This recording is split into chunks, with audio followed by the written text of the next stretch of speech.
দোকানের মতোই টমেটো সসের রেসিপি চাচ্ছেন, তাহলে আজকের ভিডিও আপনার জন্যই।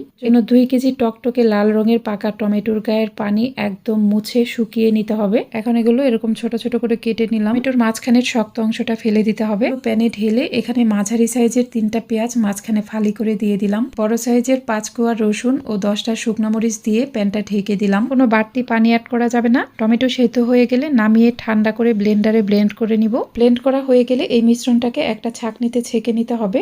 এই টমেটো পিউরিটাকে একটা প্যানে ঢেলে 2টা লবঙ্গ, স্বাদ অনুযায়ী লবণ, মেজারমেন্ট কাপের 1 কাপ ও 2 টেবিল চামচ ভিনেগার অথবা সাদা সিরকা ও 1 কাপ চিনি দিয়ে দিলাম। টমেটো পিউরিটা কিছুটা জাল করে নেওয়ার পর দেখবেন এটা একদম ছিটে ছিটে আসছে। তাই চুলার আঁচ একদম কমিয়ে দিয়ে 20 থেকে 25 মিনিটের মতো এটা বসিয়ে রাখবো। 25 মিনিট পর একবার চেক করে দেখলাম এখানে পানি আছে, সসটা এখনো হয়নি। কয়েক মিনিট পর আবারও চেক করে নিব। দেখুন এটা নিচের দিক গড়িয়ে পড়ছে না, এখানে কোনো পানি নেই। সসটা পারফেক্ট ভাবে হয়ে গেছে। নামিয়ে ঠান্ডা করে নিব। অবশ্যই ফ্রিজের নরমাল তাপমাত্রায় সংরক্ষণ করতে হবে।